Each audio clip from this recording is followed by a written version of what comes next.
Virgo, this is for you. Sa mga Virgo ito guys.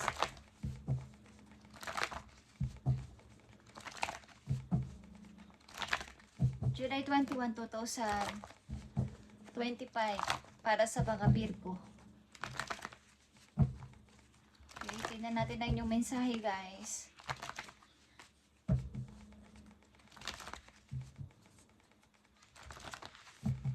Okay, Virgo, para to sa inyo. At para to sa lahat.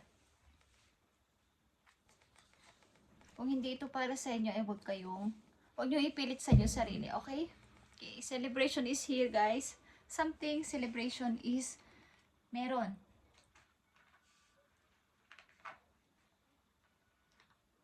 Ngayong July 21, 2025 sa mga Virgo. Tingnan natin ang inyong message. Okay.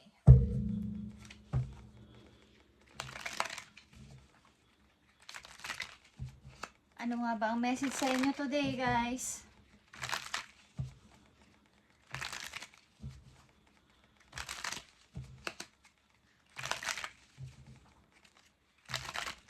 Okay, Virgo.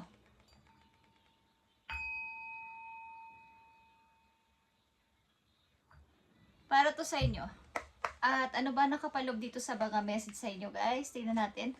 At hihingi tayo ng payo para sa inyong mensahe. July 21, 2025 sa mga Virgo. Okay? Nandito ang The Empress.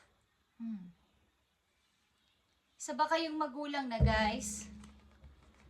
Isang butihing ina o ama sa inyong mga anak. Okay, Virgo?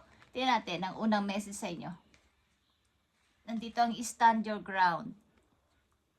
Maaring meron kayo mga pinoprotektahan. Okay? At kailangan nyo itong gawin ng buong tapang. Walang kinakatakutan sa paligid. Kahit na anong mangyari, andito ako. Kahit na anong mangyari, ito yung pananaw ko. Okay? Ito yung inyong pinaninindigan sa buhay. Sa mga Virgo na nandito sa reading. At pinapatunayan nyo na kaya nyong lumaban kahit ano pang mangyari. Nanatili kayo sa inyong pananaw at prinsipyo dito. Ano ba nakapalob dito? Kaya dito ang Two of Wands, guys. Okay? Something na meron kayong pinaplano. Maaring sa ibang lugar. May hawak ditong globe ang isang person. But ito ay something plano na gusto nyong mangyari sa buhay. Kaya lang, merong nakatingin. Merong nagmamanman sa inyong mga plano na to, Virgo. At yan, nakikita nyo to? The world is here. Ito ay globe na hawak mo. Okay? Kung ikaw ito, may hawak kang globe. At maaring gusto mong lumayo with your person. Maaring may gusto kayong i-start at pinaplanong dalawa. Sa madaling salita, meron kayong mga gustong i-start sa buhay na kasama mo yung minamahal dito. At pinaninindigan mo to at gusto mo tong ipaglaban. Ang pag-ibig na to maybe, kay Virgo, something na may plano ka dito.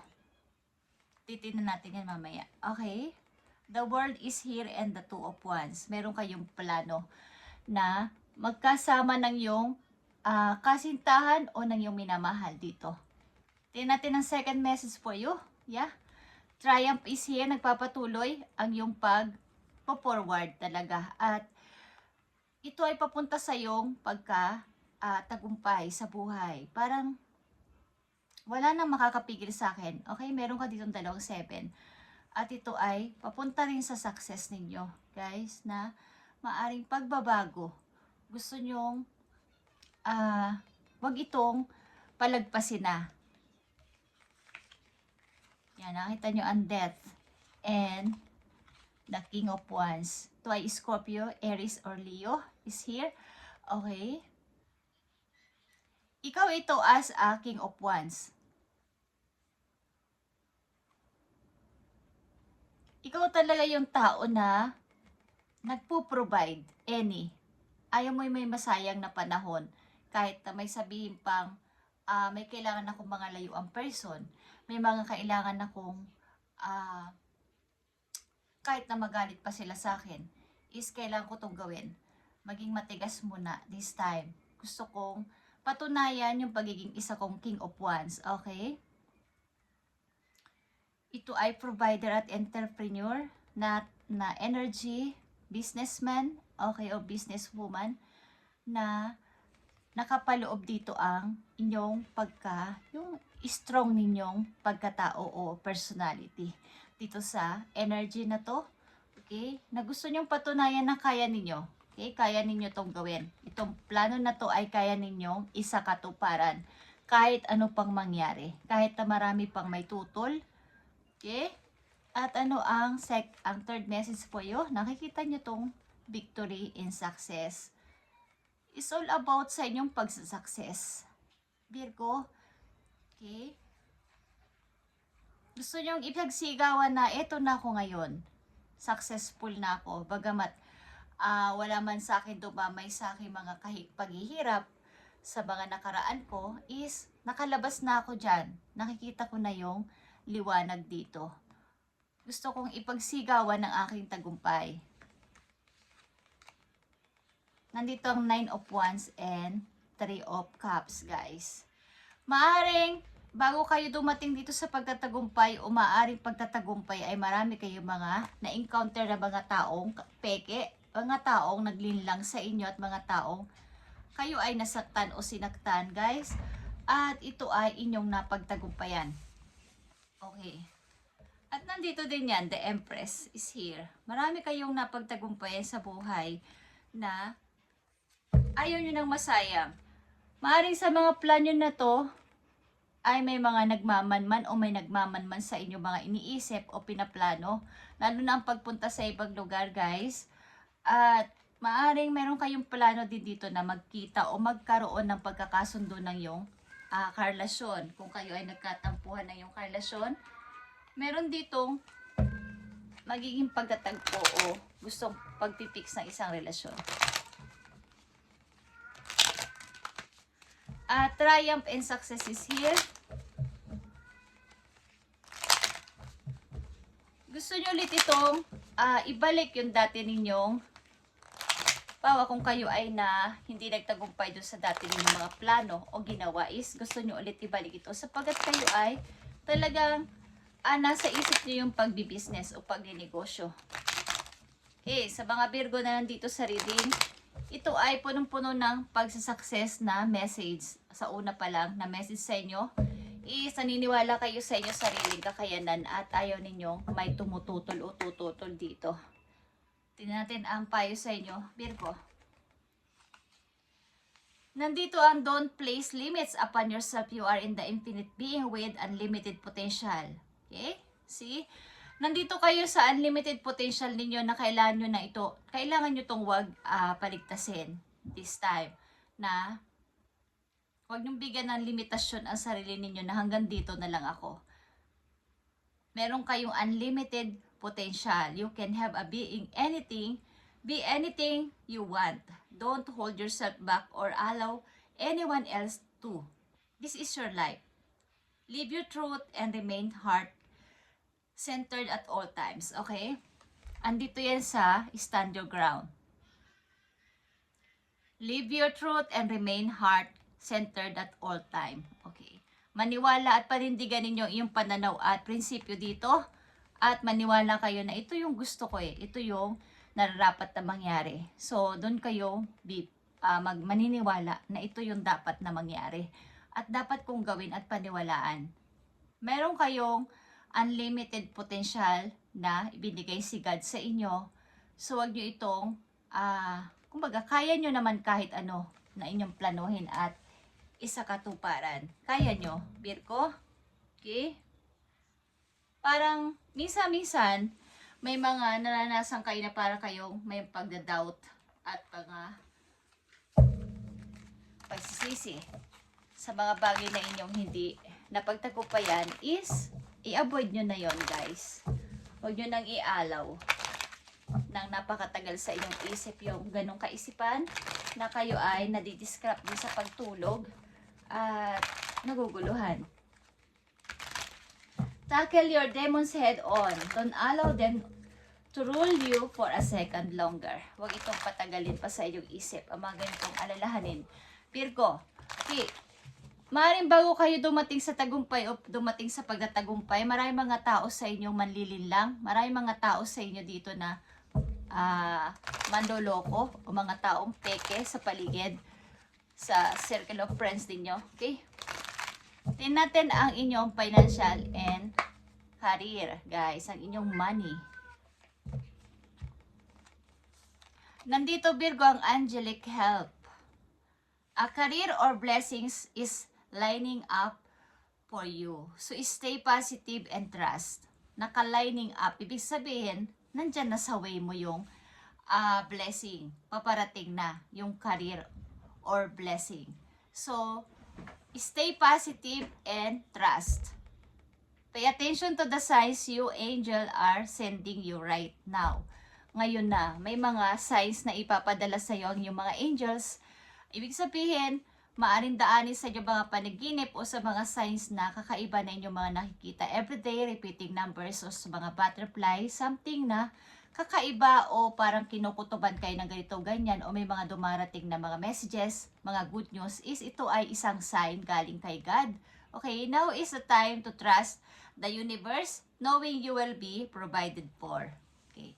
Ito yung time din na ikaw ay mag-trust na kay God, kay universe, na ito yung iyong, ito na yung iyong way, o ito na yung iyong time para makabangon ulit. Okay, huwag mo itong pagdudahan. Tingnan natin pa, Virgo, ang inyong mga messages na paparating pa sa inyong buhay sa mga dating na araw, linggo o buwan. Ngayon na July 21, guys, sapagkat magto-12 o'clock na. Pag ito ay na-upload na natin is 21 na. Okay, guys. July 21, 2025 na message for you. Okay. Three of Wands is here. May wini-wait ka galing sa malayo. Virgo. Queen of Pentacles is here, guys. Ito ay Capricorn. Dito rin ang Aries, Leo, Sagittarius. Page of Swords.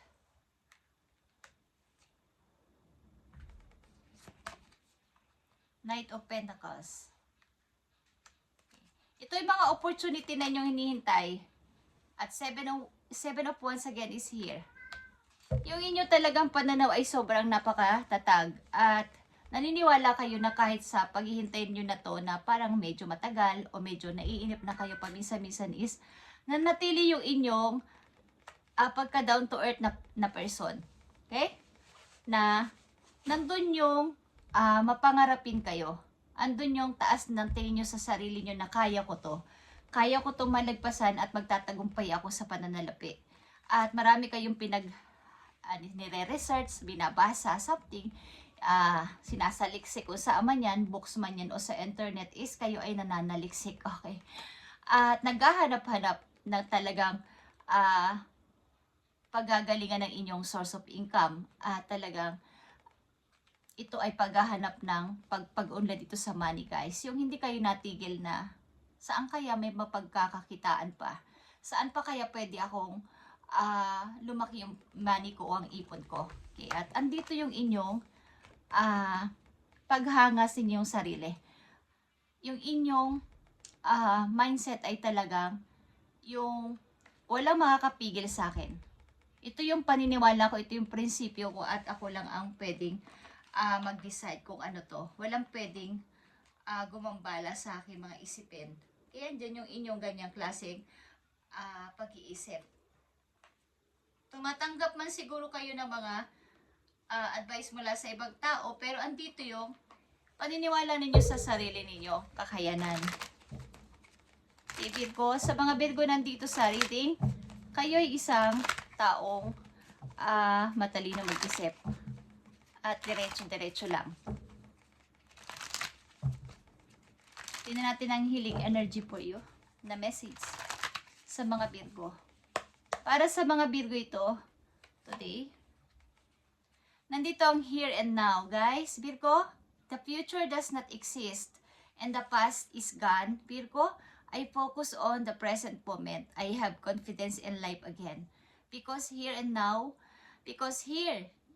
there is no danger. Everything happens when my soul is ready. Okay. Naniniwala kayo na yung past is past na at kailangan nyo na mag-focus sa present moment inyo? Meron na kayong confidence again sa inyong buhay because alam ninyo yung ngayon at ang nangyayari sa inyo sa kasalukuyan ay maaaring tapos na yung nakaraan na kayo ay masyadong kumbaga na meron kayong mga lesson sa nangyari, yung mga pamimiki ng ibang tao, mga kaibigan na hindi tama ang pakikitungo sa inyo, yung pakikisama ng lubos-lubos pero mali pala. Marami kayong na-miss noon na hindi nyo na kailangan pang gawin sa kasalukuyan niya ng inyong sinasabi. Kaya ang ilan sa inyo ay defensive. Dinidepensa ang sarili na huwag makapasok-pasok ang ibang tao na alam kong hindi ako safe sa kanila. Okay, Virgo, this is your reading today, July 21, 2025. At pagpalain kayo ni God sa inyo mga gagawin sa mga susunod pa mga araw. At para ito sa lahat ng Virgo, kung ito ay para sa inyo at ganito ang inyong sitwasyon, ito ay nakatakda ninyong makita at ito ay para sa inyo. Kung hindi naman ito yung energy ninyo, huwag nyong ipagpilitan. At huwag na kayo magsalita ng iba't ibang mga hindi maganda. Doon na lang kayo manood sa iba kung gusto nyo, kung meron. Okay? At hindi ko naman alam yung mga yon. Okay? Guys, wag na kayo magsalita ng hindi maganda sapagkat nababasa ko yan. And hindi nyo naiintindihan ang lahat-lahat. Okay, guys. So, kayo ay wag na lang magsalita ng bad. Kung ayaw nyong kumbaga, kung hindi para sa iyo ang isang reading, wag ka na lang magsalita ng hindi maganda doon. Okay? At kung para sa'yo, kumuha ka ng mga ilang percent man lang para merong kahit pa paano mabago. Lahat naman ng nangyayari sa atin dito sa mundo ay mayroong reason talaga. At hindi naman talaga makikipag-usap sa'yo ng personal si God o anumang mga angels natin. Sino man mga angels natin sa langit. Tinadaan yan sa iba't ibang mga tao para kayo ay advisean. Okay? Sa mga signs. Okay guys, yan ay padala ni God sa inyo para sa inyong gabay. Pero kung ayaw nyong maniwala, wag na lang kayo magsalita ng bad. Okay guys, thank you and God bless Virgo.